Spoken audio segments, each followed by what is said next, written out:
Hello students, हम लोग current affair series चल रहा था डेली 50 क्वेश्चंस। ऑलरेडी एक सीरीज हम लोग कर चुके हैं, पार्ट 1, आज पार्ट 2 देखेंगे। ठीक है, तो देखिए क्वेश्चन क्या है कि मणिपुर के किस डिस्ट्रिक्ट में होम मिनिस्टर जो है हमारे अमित शाह है ना, 120 फीट लंबा statue of the polo player का स्टैचू का अनावरण किए हैं, मतलब अनवील किए हैं। तो बताइए कौन से शहर में है? मणिपुर में। मणिपुर का इंफाल होगा, है ना, मणिपुर का कैपिटल है इंफाल, तो इंफाल में किए हैं। ठीक है, नेक्स्ट, तो इंफाल में हो 120 फुट ऊंचा जो है घोड़े पे सवार एक पोलो खिलाड़ी का अनावरण किए हैं। ठीक है, पोलो खेल जो है मणिपुर से ही जन्म हुआ है, मणिपुर में ही सबसे ज्यादा पोलो खेला जाता था। ठीक है, नेक्स्ट, कौन सा स्टेट जो है चीफ मिनिस्टर सीखो कमाओ योजना लॉन्च किए हैं? चीफ मिनिस्टर जो है लॉन्च किए हैं नया योजना, सीखो कमाओ योजना, है ना, लर्न एंड अर्न, है ना। ये कौन सा स्टेट में किए हैं? मध्य प्रदेश में। ठीक है, नेक्स्ट, लाडली बहन योजना, बहिना है ना, लाडली बहिना मतलब बहन, सिस्टर, है ना। ये रिसेंटली अभी चीफ मिनिस्टर किस स्टेट के चीफ मिनिस्टर किए हैं? एमपी। हाँ, फोटो में भी लिखा हुआ है एमपी। ठीक है, इसमें क्या है, पहले बहन लोगों को 1000 रुपया दिया जाता था, अब 1250 किया, अब 3000 देने का प्लान चल रहा है। ठीक है, जिसकी मतलब सिंगल सिस्टर रहेगी उनको मतलब 12,000 रुपया हर साल पहले दिया जाता था, अब 3000 मंथली दिया जाएगा। नेक्स्ट, मिनिस्टर के द्वारा एमपी के मिनिस्टर है। किस सिटी में प्राइम मिनिस्टर मोदी जो है इनॉग्रेट किए हैं पहला इंडिया इंटरनेशनल कन्वेंशन और एक्सपो सेंटर यशोभूमि? ठीक है, यशोभूमि का जो है उद्घाटन किए हैं कौन सा सिटी में? दिल्ली में। तो यशोभूमि का उद्घाटन कहाँ किए हैं? जब भी इंडिया इंटरनेशनल कन्वेंशन है तो ये दिल्ली में है। ठीक है ना, तो देखिए इसके बारे में क्या है, इंडिया इंटरनेशनल कन्वेंशन और एक्सपो सेंटर यशोभूमि जो है ये इनॉग्रेशन जो है दिल्ली में हुआ है। ठीक है, दिल्ली में एक द्वारका नाम का जगह में हुआ है। दिल्ली को क्या होंगे तो मालूम होगा। पूरा बन जाने के बाद ये दुनिया का सबसे बड़ा मीटिंग इंसेंटिव कॉन्फ्रेंस और एग्जीबिशन सेंटर होगा। ठीक है, 219 एकड़ में ये एरिया है, 15 कन्वेंशन हॉल है इसमें, 13 मीटिंग हॉल है, 11,000 से ज्यादा लोग बैठने का पावर है इसमें। ठीक है, तो दिल्ली में बना हुआ है मीटिंग्स कन्वेंशन के लिए, यशोभूमि नाम है उसका, दिल्ली में। तो यशोभूमि का जो है 5400 करोड़ रुपया इसमें लगा है टोटल। ये प्रोजेक्ट का डिजाइन किए हैं सीपी कुकरेजा आर्किटेक्ट कंपनी। ठीक है, यशोभूमि कन्वेंशन सेंटर 2025 तक बन जाएगा। ठीक है, नेक्स्ट, अगला क्वेश्चन जो है G20 समिट जो है किस बिल्डिंग में ऑर्गेनाइज हुआ था? ऑलरेडी बताया हुआ है पिछले क्लास में ही, भारत मंडपम। ठीक है, भारत मंडपम में ऑर्गेनाइज हुआ था। इंडिया मंडपम, हाँ इंडिया मंडपम में हुआ था, ऑलरेडी हम पिछले क्लास में भी बताए थे, है ना, बहुत इंपॉर्टेंट है ये। तो 2700 करोड़ रुपया का मतलब इसमें पैसा लगा है। इंटरनेशनल एग्जीबिशन कम कन्वेंशन सेंटर में भारत मंडपम कन्वेंशन सेंटर नाम दिया गया है, नई दिल्ली की प्रगति में नाम है। ये फिगर भी वही है, 7000 से ज्यादा लोग बैठने की क्षमता है। नरेंद्र मोदी 2023 को उद्घाटन किए थे, G20 का समिट इसी में हुआ था। अब इससे भी ज्यादा 11,000 का क्षमता बनाना है यशोभूमि द्वारका में, ये प्रगति में नाम था दिल्ली का। इसके वास्तुकार संजय सिंह है और इसके जो बिल्डर है सापुरजी पालोनजी ग्रुप, है ना। इसका एरिया जो है 123 एकड़ है। नेक्स्ट, अब बताइए, अब मिस इंडिया 2023 कौन बनी है? बताइए। नंदिनी गुप्ता? नहीं, सिंपल नाम दे रखा है लोग का।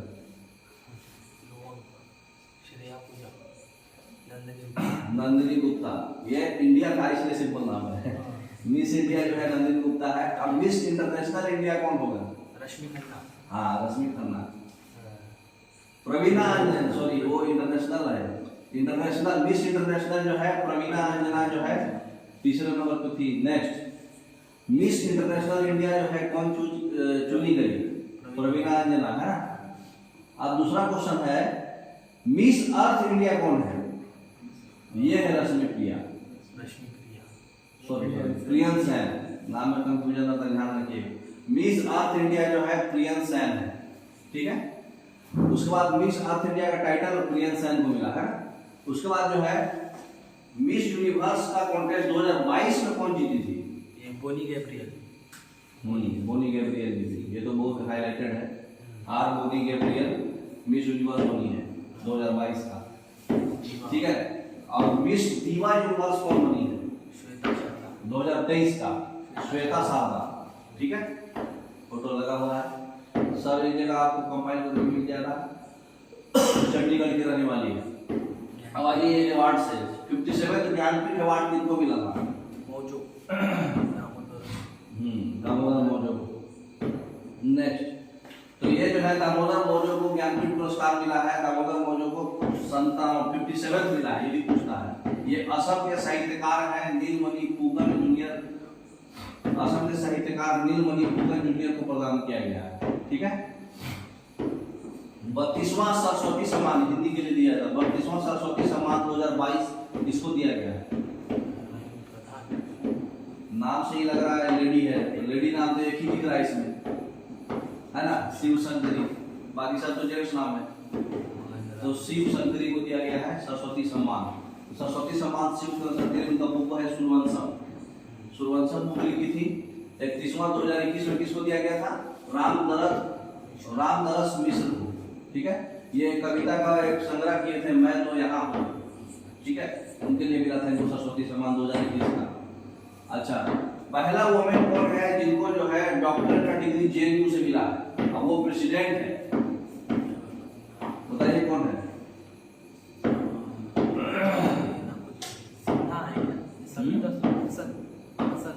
सामिया सुलूह हसन। सामिया सुलूह हसन जो है तंजानिया की प्रेसिडेंट है। तंजानिया की प्रेसिडेंट है। और जवाहरलाल नेहरू यूनिवर्सिटी है ना दिल्ली में, जेएनयू से सबसे पहला डॉक्टरेट डिग्री प्रदान मिला है वुमेन का। पहली वुमेन है, तंजानिया की प्रेसिडेंट है सामिया सुलूह हसन। नेक्स्ट, इंडिया का पहला ओपीडी जो ट्रांसजेंडर के लिए खुला है, हिजड़ों के लिए, ये जो है किस हॉस्पिटल में दिल्ली में खुला है? राम मनोहर लोहिया, ऑलरेडी दिख ही रहा है फिगर में आपको। राम मनोहर लोहिया हॉस्पिटल। जनरली कभी भी जो ट्रांसजेंडर लोग होते हैं वो बीमार नहीं पड़ते, क्योंकि वो हमेशा ताली मारते रहते हैं ना, तो हाथ का इधर उधर का मूवमेंट होकर के उनका सब जो है कंट्रोल में रहता है। अब इधर से ऐसे बजाओगे तो लीवर अच्छा होगा, ऐसे बजाओगे तो पेट अच्छा होगा, ऐसे बजाओगे तो किडनी अच्छा होगा। तो कभी देखो, कभी भी कोई भी ट्रांसजेंडर को आप देखो हॉस्पिटल में? बहुत नहीं देखे होगे हॉस्पिटल में। कभी देखे हो हिजड़े लोग को? वो लोग बीमार नहीं पड़ते। लेकिन ट्रांसजेंडर के लिए ओपीडी खोला गया है राम मनोहर लोहिया अस्पताल। नेक्स्ट, किस सिटी में इंडिया का पहला कार्टोग्राफिक म्यूजियम इनॉग्रेट हुआ है? कार्टोग्राफी मतलब राइटिंग, आर्ट ऑफ राइटिंग, है ना। मसूरी में हुआ है, उत्तराखंड में, है ना। हाँ, मसूरी में कार्टोग्राफी म्यूजियम, पहला म्यूजियम है कार्टोग्राफी का। तो पहला जो है मानचित्र कला संग्रहालय, कार्टोग्राफी म्यूजियम इसको बोलते हैं हिंदी में, तो मसूरी उत्तराखंड में स्थापित किया गया है। इसका उद्घाटन उत्तराखंड के पर्यटन मंत्री सतपाल महाराज किए थे, और वो विश्व पर्यटन दिवस 27 सितंबर को मनाया जाता है, उसके अवसर पर किए थे। ये संग्रहालय का नाम दिया गया है जॉर्ज एवरेस्ट कार्टोग्राफी संग्रहालय। ये म्यूजियम में मानचित्र कला का इतिहास, मानचित्र कला से जो भी संबंधित उपकरण है, इक्विपमेंट्स है, और महान भारतीय सर्वेक्षणकर्ताओं और महान त्रिकोणमितीय सर्वेक्षण के बारे में जानकारी दी गई है। मतलब क्या क्या वो लोग सर्वे किए थे वो बताया गया है, ठीक है। नेक्स्ट, कंट्री का पहला hitech sports training centre disabled people के लिए कहाँ बनाया गया है? एमपी में, ग्वालियर में। ग्वालियर में जो अपंग है, दिव्यांग मतलब डिजेबल्ड लोग हैं, उनके लिए हाईटेक स्पोर्ट्स ट्रेनिंग सेंटर बनाया गया है, ठीक है। नेक्स्ट, पहला स्टेट इंडिया में क्या कौन सा है जो संस्कृत स्पीकिंग विलेज को प्रत्येक डिस्ट्रिक्ट में मतलब डेवलपमेंट के लिए जो है अनाउंस किया है, मतलब विकसित कर रहा है? संस्कृत उत्तराखंड ना, उत्तराखंड। हाँ, उत्तराखंड। उत्तराखंड का लैंग्वेज ही है, हिंदी के अलावा संस्कृत भी है। तो संस्कृत को डेवलप, संस्कृत स्पीकिंग के लिए वो थोड़ा उसको डेवलपमेंट कर रहा है। अब बताइए, पहला इंडियन स्पेसक्राफ्ट जो पहला सेल्फी लिया स्पेस से? आदित्य एल 1। आदित्य एल 1 ये सन सन का स्टडी करने के लिए जाता है, इसलिए आदित्य नाम है। आदित्य क्यों नाम है? क्योंकि आदित्य मतलब सन होता है, वो उसका पर्यायवाची शब्द है सन।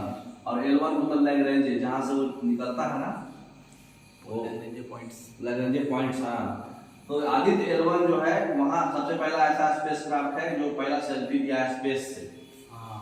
तो स्पेस कैसा दिखता है सेल्फी से बताया गया। नेक्स्ट, कौन सा ऑपरेशन जो है इंडिया जो स्टार्ट किया है, जो भी फंस गए हैं ना, अभी जो वार चल रहा है इजराइल और पैलेस्टीन में टेररिस्ट ऑपरेशन हमास है ना, तो हमास और इजराइल में जो वार चल रहा है उसमें इंडियंस फंस गए हैं। तो उस ऑपरेशन का नाम क्या है? 18,000 इंडियंस जो है इजराइल में फंसे हुए हैं, और इजराइल और पैलेस्टीन में हमास में युद्ध हो रहा है ना, न्यूज सुन रहा हूँ कभी, तो ऑपरेशन अजय है। ठीक है, ऑपरेशन अजय के तहत उनको निकाला जा रहा है, इंडियंस को वहां से हटाया जा रहा है हमास और इजराइल के बीच। अच्छा, इजराइल आर्मी कौन सा ऑपरेशन चला रहा है? जो टेररिस्ट हमास जो इजराइल पे अटैक कर रहे हैं, जो लेडीज लोग को टॉर्चर किए थे, तो उस ऑपरेशन का नाम क्या है? आयरन स्वॉर्ड्स लिखा हुआ भी है। आयरन स्वॉर्ड्स ऑपरेशन चला रहा है इजराइल लोग, इंडिया लोग चला रहा है ऑपरेशन अजय। तो फिलिस्तीन का जो आतंकी संगठन है हमास, वो ऑपरेशन अल अक्सा फ्लड के तहत इजराइल पे अचानक हमला कर दिया और 20 मिनट में 5,000 मिसाइल दागा। इससे इजराइल के बहुत लोग मर गए, है ना। जवाब में इजराइल जो है, इजराइल का जो सेना है हमास के ऑपरेशन अल अक्सा फ्लड के तर्ज पर ऑपरेशन आयरन स्वॉर्ड शुरू किया। ठीक है ना, ये ऑपरेशन का नाम याद रखिएगा, पूछता है एग्जाम में, ऐसे याद रखने का जरूरत नहीं है, एक बार पढ़ लिए तो ऑप्शन आएगा तो मार्क हो गए। व्हाट काइंड ऑफ गवर्नमेंट जो है फॉर्म हो रहा है इजराइल में, ताकि जो भी हमास के अगेंस्ट जो डिसीजन लेना है जो भी युद्ध में, उस गवर्नमेंट का नाम क्या है? Unity government. हाँ, यूनिटी गवर्नमेंट। जो भी डिसीजन लेना है वो यूनिटी गवर्नमेंट करेगी, है ना। इससे क्वेश्चन जरूर आएगा क्योंकि ये बहुत हाईलाइटेड टॉपिक है हमास वाला। Which animal of the north east was given the food animal tag by the FSSAI? कौन एनिमल है बताइए? मिथुन। गाय का ही वैरायटी है मिथुन। मिथुन को फूड एनिमल का टैग दिया गया। ठीक है, तो ये देखिए FSSAI जो होता है फूड एनिमल, खाद्य पशु जो बोलते हैं, मिथुन को दिया गया है। मिथुन एक पालतू जानवर है, इसका साइंटिफिक नेम होता है बोस फ्रोंटालिस, है ना। ये अरुणाचल प्रदेश और नागालैंड दोनों का स्टेट एनिमल है मिथुन। अरुणाचल प्रदेश और नागालैंड का स्टेट एनिमल है। इसके जन्म के उपलक्ष्य पे अरुणाचल प्रदेश में जो जनजाति है सोलूम फेस्टिवल मनाता है, सोलूम फेस्टिवल। ठीक है ना। नेक्स्ट, फिर क्वेश्चन है, इंडिया जो है किस कंट्री के प्रेसिडेंट को इस बार इनवाइट करेगा? 26 जनवरी 2024 को जो रिपब्लिक डे होगा ना, तो झंडा फहराते समय किस कंट्री के प्रेसिडेंट को बुलाया है? अमेरिका के प्रेसिडेंट। कौन है अमेरिका के प्रेसिडेंट? कौन है? क्या नाम है उसका? Donald Trump? नहीं डोनाल्ड ट्रम्प नहीं है। वाशिंगटन? नहीं, अरे क्या नाम है, याद नहीं आ रहा उसका। क्या है भाई, नाम नहीं याद आ रहा। ठीक है, अब आपको समय दिया जाए। आगे अमेरिका। और 2023 में कौन आए थे? 2023-24 में अमेरिका के प्रेसिडेंट को बुलाया गया है 26 जनवरी को झंडा के चीफ गेस्ट। 2023 में चीफ गेस्ट थे मिस्र के प्रेसिडेंट अब्दुल फतह अल सीसी, है ना। अच्छा, जानते हैं? ये भी पूछता है, एग्जाम में पूछा है, बहुत एग्जाम में पूछा है। 2023 में चीफ गेस्ट थे अब्दुल फतह अल सीसी। 2024 में अमेरिका के प्रेसिडेंट आने वाले हैं। ठीक है, अब किस प्लेस पे union civil aviation minister Jyotiraditya M Scindia ये जो है उड़ान भवन इनॉग्रेट किए हैं? ज्योतिरादित्य एम सिंधिया ने किस जगह पे उड़ान भवन का उद्घाटन किए हैं बताइए?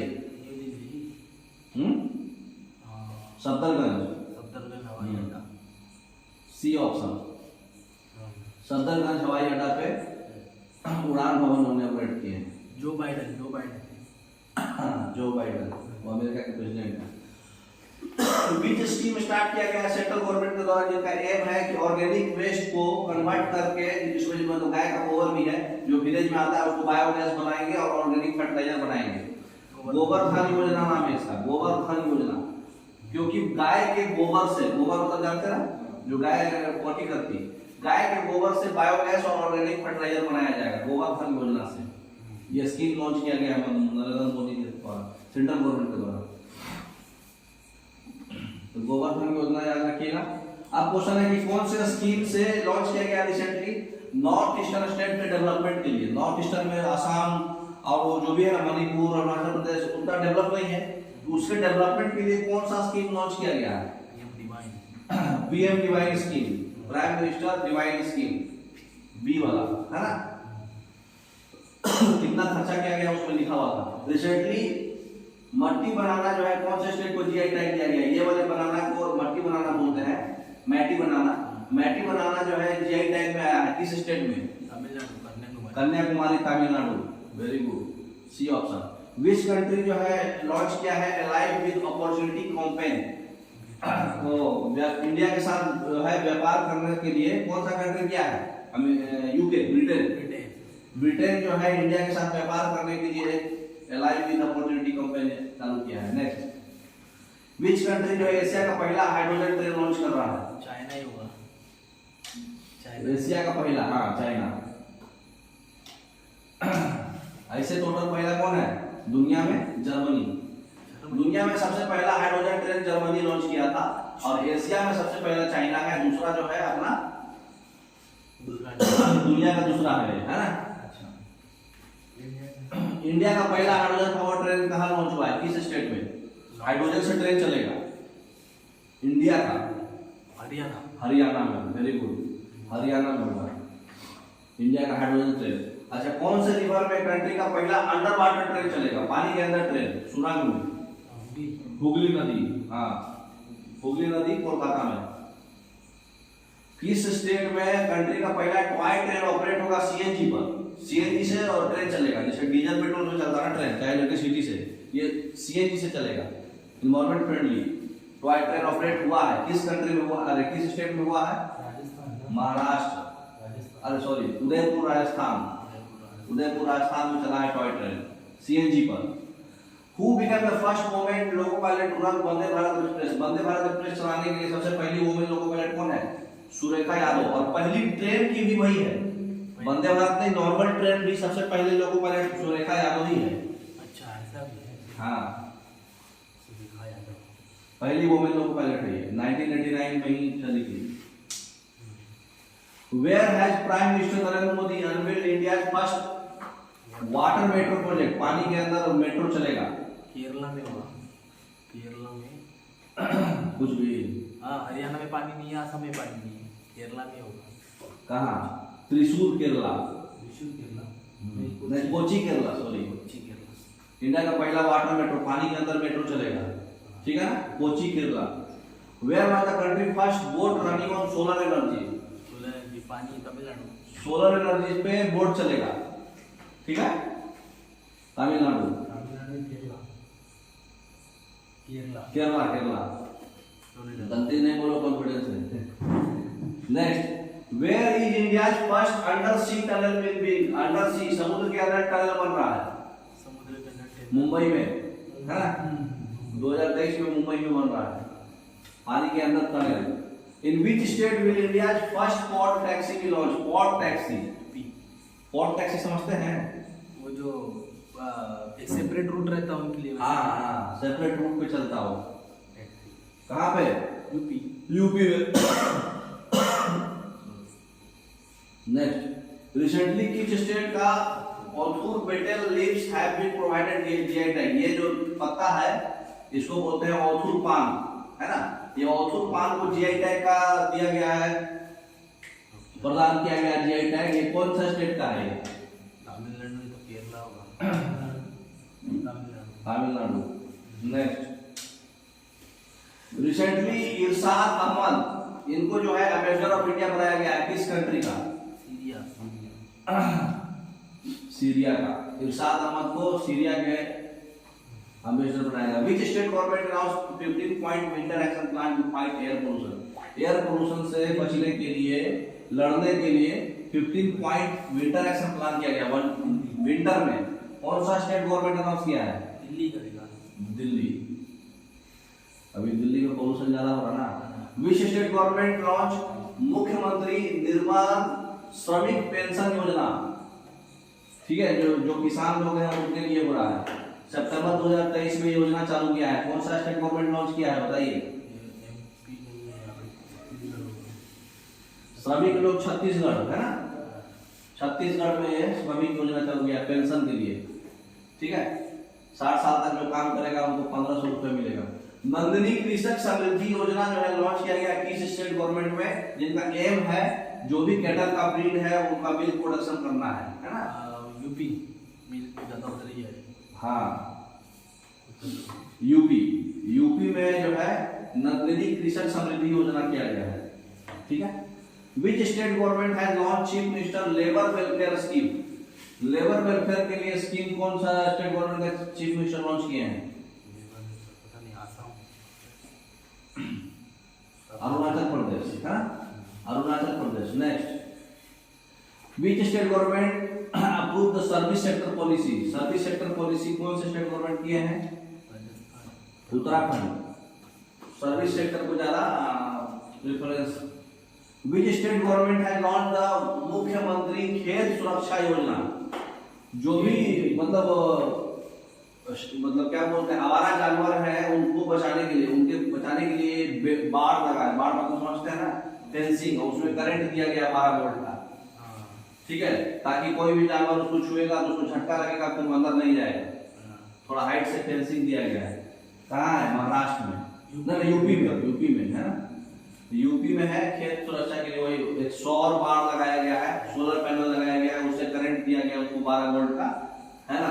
जैसे ही कोई जानवर उसको छुएगा ना तो उसको सायरन बजने लगेगा और जानवर को का झटका लगेगा, जानवर को कोई नुकसान नहीं होगा, किसान का फसल भी सुरक्षित होगा, है ना। रिसेंटली कितने % विलेज जो है वो ओडीएफ प्लान में आते हैं? 75%, पहले 50 था। कौन सा अभी रिसेंटली जो है पहले वोमेन स्पीकर बनी है? उड़ीसा का, उड़ीसा की वोमेन प्रमीला मलिक, ठीक है ना, प्रमीला मलिक वोमेन स्पीकर बनी है। Next, which Indian shooter has won gold medal in rifle, rifle में गोल्ड मेडल कौन जीता है बताइए? सरबजोत सिंह, है ना, याद रखिएगा, एक ही गोल्ड मेडल जीता है ना। ये जो भोपाल में कप हुआ था ना वर्ल्ड कप, हाँ उसमें सिर्फ एक ही गोल्ड मेडल जीता है, वो सरबजोत सिंह जीता है। तो ये तो पक्का आएगा। ये पूछेगा सरबजोत सिंह किस चीज के खिलाड़ी हैं? शूटर है ना, तो ये पक्का आएगा एग्जाम में। तो जैसे मान लीजिए इसका आयोजन भोपाल में हुआ था 20 से 27 अप्रैल 2023 तक। एक गोल्ड मेडल जीता है, एक सिल्वर और 5 ब्रोंज मेडल, है ना। इंडिया दूसरे स्थान पर रहा था, चाइना पहले स्थान पर रहा था। इंडिया के पास टोटल 7 पदक था, चाइना के पास 12 था, 8 गोल्ड था, 2 सिल्वर 2 ब्रोंज था, है ना। नेक्स्ट, दोहा डायमंड लीग कौन जीता है? जैवलिन थ्रो में, जैवलिन थ्रो में नीरज चोपड़ा ये सब कुछ करता है ना, तो नीरज चोपड़ा हो जाएगा। लगातार दूसरी बार जीता है, ठीक है, हरियाणा के रहने वाले नीरज चोपड़ा। ये जो है दोहा डायमंड लीग जो है 6 मई 2023 को कतर में हुआ था। कतर जानते हैं ना, दोहा का राजधानी है, कतर का राजधानी दोहा है। तो इस लीग में नीरज चोपड़ा जो है 88.67 मीटर के थ्रो करके पहला स्थान जो है वो हासिल किए थे, ठीक है, भाला फेंक में। अब बताइए दूसरा जो है सिल्वर मेडल जीते थे किसमें? जूरिच डायमंड लीग में। दोहा में तो ये पहला स्थान पे था, लेकिन जूरिच स्विट्जरलैंड में जो है जूरिच डायमंड लीग में दूसरा स्थान पे थे। उस समय कितना था? 85.71, ठीक है। जो पहला किया था वो 85.83 था। तो पहला नहीं थे, दूसरे स्थान पे थे। सिल्वर मेडल जीते थे नीरज चोपड़ा जूरिच वाले में, दोहा वाले में पहला नंबर पे थे। तो जूरिच वाले में पहला तो कौन था? जूरिच वाले में जैकब बार्डलेज था, 85.86 मीटर था, ठीक है। जैकब बार्डलेज था वो 85.86 पे था, ठीक है, उसमें सिल्वर थे वो। ये हम लोग अब कल पढ़ेंगे। हम लोग डेली 50 क्वेश्चंस पढ़ रहे हैं, ठीक है। ओके, आज तक के लिए इतना ही, थैंक यू।